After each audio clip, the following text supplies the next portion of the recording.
Assalamualaikum warahmatullahi wabarakatuh and hello everyone. We are from Group 8. I am Alya Mazzeda, FTE3103. And I, NURUL SYAFIQAH, F20A0576. We represent for Party A. How about our members for Party B? We are here. I, SYUKRINA AYESHA, F22A0112. And I, SOFIYYA, D21A0132, presenting for Party B. We conducted a recorded forum with our chosen topic of Zoonotic threats decoded, what, why and how to stop them. So without further ado, let's dive into the video. Good day everyone. Good day. Today, we're diving into a topic that doesn't just affect animals or humans. It impacts the whole world. Zoonotic disease. This infectious disease doesn't respect borders, species, or even economies. From the flu to the devastating COVID-19 pandemic, zoonotic disease reminds us that health of humans, animals, and even environment are all actually connected. Is that right? Yes, exactly. So guys, Right. this isn't just a science topic, it's a wake-up call for all of us. So zoonotic diseases are rewriting the rules of public health entirely, globally. So they show us how fragile our systems can be, and most importantly, how preventable all of these crises actually are. So, Party B, Shuk and Sophia, so are you guys ready to keep discussing with us about this? Hits on? Oh, we moved already, Ika. Okay. When the zoonotic diseases is daunting, and here we are to give sunlight into this darkness. As we know that prevention strategies and also systemic changes is not an idea, but it's also the action plans that really works.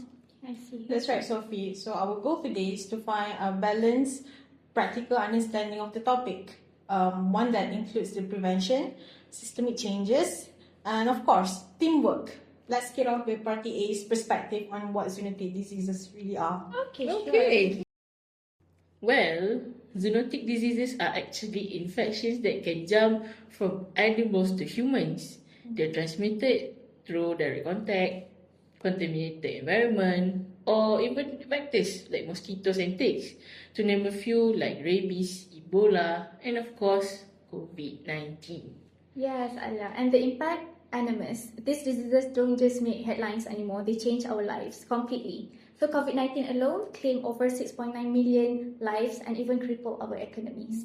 So Ebola itself cost West Africa 2.2 billion USD in GDP losses.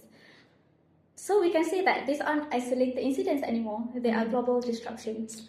Okay, we get it that zoonotic diseases are serious, but don't you think that we have to focusing on the roots of causes of this problem, and so that we can know how it happened and so we can prevent this problem? Absolutely, and understanding their causes gives us the power to act strategically. But before we dive into the prevention, let's discuss the roots of the problem. Okay, the first root cause is deforestation and habitat loss. As the humans encroach into the wildlife habitats, they increase the contact between the humans and the animals that carry the disease. So for instance, we can take deforestation in tropical regions, which we can link to the outbreaks such as leptospirosis and also malaria. Oh, then there's the illegal wildlife trade. Oh, the unsanitary handling, consumption of wildlife introduces novel pathogens to humans. Remember SARS and aforementioned COVID-19? Yeah. Both would trace back to wildlife markets. Good points, but don't ignore the agriculture role in the zoonotic spillovers. For example, like the industrial farming, because it can create environment to the pathogen to spread everywhere very quickly. That's true, and we also need to address global transportation. Increased trade and travel allow diseases to cross border faster than ever. Okay, I see.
prevention is about the action before the crisis happen. For example, like simple hygiene practices like washing hands after handling the animals or wearing gloves and also masks surround the livestock. So it can make a huge differences.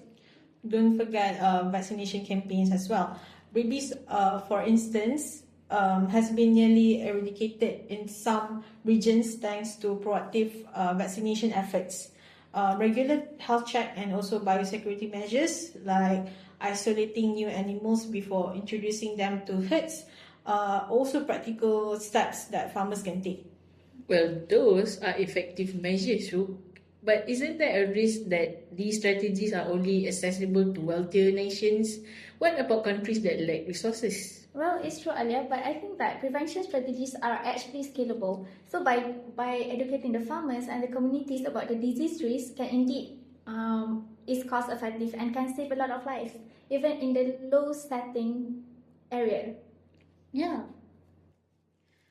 Systemic changes tackle the root of the problem. Better disease monitoring system like the Global Viral Project. This system identify and track pathogens before they become outbreaks. And let's not forget about One Health approach by integrating the human, animal, and environmental health, so we can create the holistic solutions that address all facets of the zoonotic diseases preventions.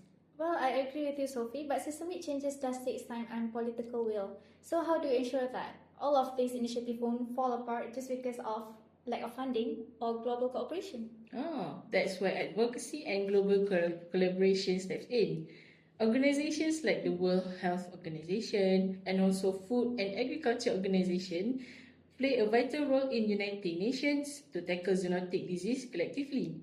The key takeaway: prevention offers immediate protection, while systemic changes secure long-term resilience.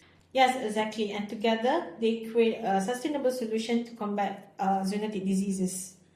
And tackling this threat requires a united effort, one where every sector works together to safeguard global health. So let's remember, team, the battle against zoonotic disease are more than just science. It is also to protect lives, our economies, and also our ecosystems. Okay, we have come to an end of our discussion. Thank you, everyone. Thank you. Bye.